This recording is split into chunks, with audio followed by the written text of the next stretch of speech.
एक चुनाव क्षेत्र में लोकसभा के आजकल 10-10 लोग एप्लीकेशन करते हैं कि हमको रिजर्व सीट पर चढ़ाया जाए, चुनाव लड़वाया जाए। तो आजकल कंपटीशन है गद्दारों में, तो जो सबसे बड़ा गद्दार होगा उसी को ना टिकट मिलेगा। तो गद्दारों में भी कंपटीशन है, जमाना कंपटीशन का है। अब गद्दारों में कंपटीशन है तो ज्यादा से ज्यादा जो गद्दार होगा उसको ना टिकट मिलेगा। शास्त्री जी, आप समझते नहीं हो, आप विरोधी पार्टी को आपको मालूम नहीं है। शैलानी ने राजनाथ सोनकर शास्त्री के कान में कहा, सोनकर शास्त्री ने काशीराम जी को कहा, काशीराम जी ने हमको कहा, तो हमने सोचा आपको बता दूं। काहे के लिए बता रहा हूं? तो आपके इलेक्टेड रिप्रेजेंटेटिव को संसद में बोलने नहीं दिया जाता, उसका दूसरा सबूत है पार्टी का व्हिप। पार्टी व्हिप निकालती है, व्हिप को मराठी में कोड़ा बोलते हैं, हिंदी में चाबुक बोलते हैं। तो पार्टी के पास अधिकार है व्हिप निकालने का, ये एमपी बोलेंगे और ये एमपी नहीं बोलेंगे, और पार्टी की ये लाइन है, ये बोलना होगा। तो इसका मतलब बोलने की आजादी खत्म। अगर बोलने की आजादी खत्म तो इसका मतलब आजादी खत्म। अगर आपके इलेक्टेड रिप्रेजेंटेटिव को बोलने नहीं दिया जाता तो इसका मतलब उनको संसद के अंदर, विधिमंडल के अंदर गुलाम बनाकर रखा गया है। अगर आपके इलेक्टेड रिप्रेजेंटेटिव को गुलाम बनाकर रखा गया है तो वो आर्टिकल है 330 और 332। बाबा साहब आंबेडकर संविधान लिखने के बाद, आजादी मिलने के बाद, 4 साल के बाद अगर वो कह रहे हैं तो बाबा साहब आंबेडकर नासमझी में नहीं कह रहे हैं कि उनको मालूम नहीं है परिस्थिति, उनका जानकारी नहीं है, इस वजह से वो ऐसा कह रहे हैं। ऐसा नहीं है। इलेक्टेड रिप्रेजेंटेटिव साहब आंबेडकर ने ये जो अनुसूचित जाति जनजाति के जो एमएलए चुनकर जाते हैं, एमपी चुनकर जाते हैं, तो उनके लिए उन्होंने 3 अंग्रेजी शब्द इस्तेमाल किए।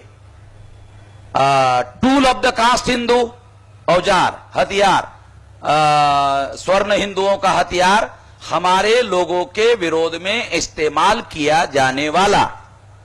अब एमएलए तो हमारा आदमी है, एमपी हमारा आदमी है, हमारे फेवर में काम करना चाहिए, मगर बाबा साहब आंबेडकर कह रहे हैं ये औजार है, हमारे ही विरोध में इस्तेमाल किए जाने वाला।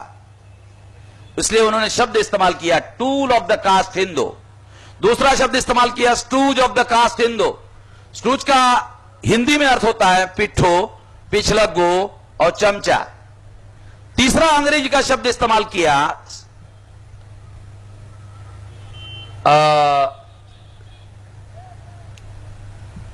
तीसरा शब्द अंग्रेजी का है agent of the caste Hindu.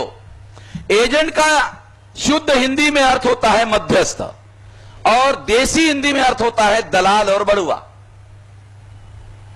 मैं दोनों इसलिए बताते रहता हूं कि जो आपके लिए सूटेबल हो जाएगा वो आप स्वीकार कर लेना।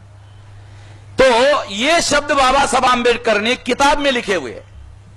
किताब का नाम है what Gandhi and Congress have done to untouchable, Gandhi ji and emancipation of untouchable states and minority. किताब के अंदर लिखा हुआ है।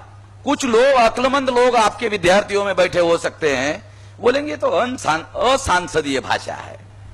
हमारे जो पढ़े लिखे विद्यार्थी है तो वो ऐसा सोचते होंगे कि ये तो असंसदीय शब्द है। तो हमारे विद्यार्थियों को सांसदीय और असंसदीय शब्द समझ में आते हैं, बाबा साहब को समझ में नहीं आते थे। बाबा साहब ने इस्तेमाल किया ना ये शब्द। आप लोगों को सांसदीय और असंसदीय शब्द समझ में आते हैं, मगर बाबा साहब को नहीं आते थे, इसलिए उन्होंने यूज किया। शायद ऐसा आप लोग सोचते होंगे, इसलिए आप लोगों को थोड़ा बता रहा हूं। एक बार लखनऊ में पुलिस महासंचालक रिटायर हो गया, उसका नाम बताना ठीक नहीं रहेगा। उसने यही कहा था मुझे कार्यक्रम समाप्त होने के बाद में, मेश्राम जी क्या ये शब्द असंसदीय नहीं है?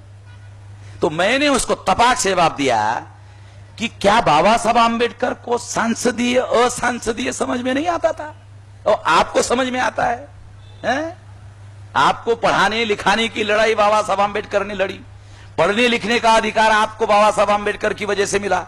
बाबा साहब की वजह से आप पढ़े लिखे हो गए, और आप इतने पढ़े लिखे हो गए कि बाबा साहब आम्बेडकर कोई संसदीय भाषा बोलना नहीं आता था, यहां तक आप पढ़े लिखे हो गए। तो ये बात इसलिए थोड़ा सा आप लोगों को विश्लेषण करके समझा रहा हूं, क्योंकि हर चीज, हर शब्द के पीछे कोई न कोई सोच होती है। इसलिए आप लोगों को बता रहा हूं कि आपके इलेक्टेड रिप्रेजेंटेटिव को गुलाम नहीं, गुलामी से भी बदतर गिरा दिया गया है। ये बाबा साहब आम्बेडकर आशंका करते थे, उससे भी भयंकर हो गया है।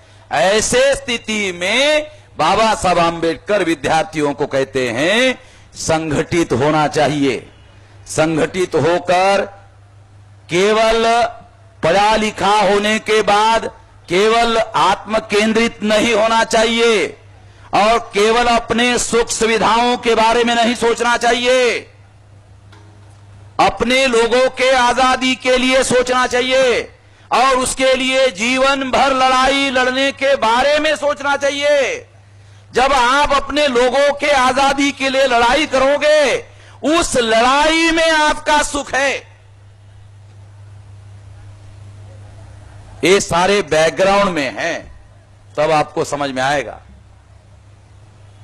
अन्यथा ये जो सेंटेंस है ये सामान्य लगता है। अगर इस बैकग्राउंड में इस बात को समझा जाए तो ये बहुत भयंकर बात है। इसलिए साथियों, इस बैकग्राउंड के साथ में जो आप पढ़ लिख रहे हो, जो पढ़े लिखे लोग हैं, उसके बारे में बाबा साहब आम्बेडकर की राय अच्छी नहीं थी।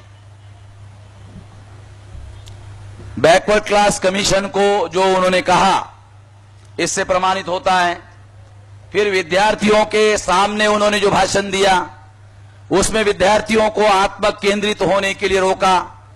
फिर फॉरेन में उन्होंने जिन स्टूडेंट को विदेश में भेजा था, उनसे जो उम्मीद उन्होंने की थी, तो जब बाबा साहब आम्बेडकर कभी कभी फिर इंग्लैंड जाते थे तो उनके पास उनके एड्रेस होते थे, टेलीफोन होते थे, तो वो उनको बुलाते थे तो लोग आते नहीं थे। जी बाबा साहब आम्बेडकर ने जिनको इंग्लैंड में भेजा था, उन्होंने पढ़ाई लिखाई किया और वही बस गए, इधर आए ही नहीं। जो वहां बस गए उन्होंने अपने समाज की तरफ कुछ नहीं देखा, और जो भारत में आए तो फॉरेन का एजुकेशन था, इसलिए बड़े बड़े पोस्ट उनको मिल गई, बड़ी बड़ी नौकरियां मिल गई,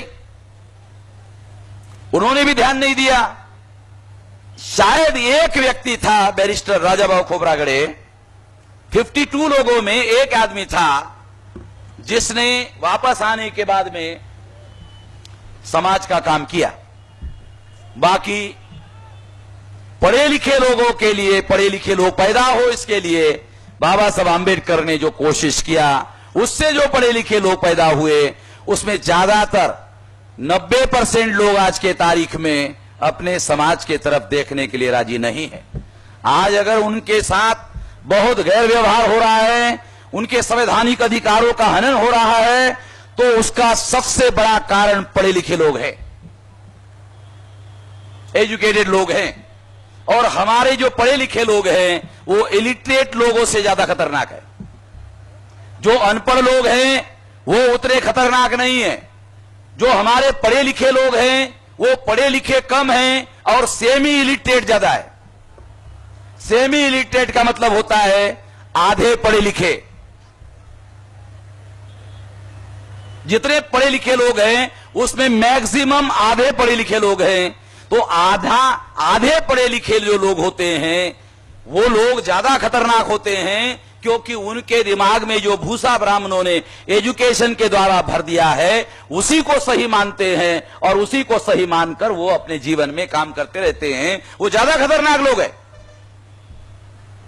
उससे तो बेहतर अनपढ़ लोग हैं। हम ये नहीं कह सकते कि अनपढ़ लोगों ने बाबा साहब आम्बेडकर को धोखा दिया। बाबा साहब आम्बेडकर कहते हैं कि पढ़े लिखे लोगों ने मुझे धोखा दिया। बाबा साहब आम्बेडकर ने यह नहीं कहा कि अनपढ़ लोगों ने मुझे धोखा दिया।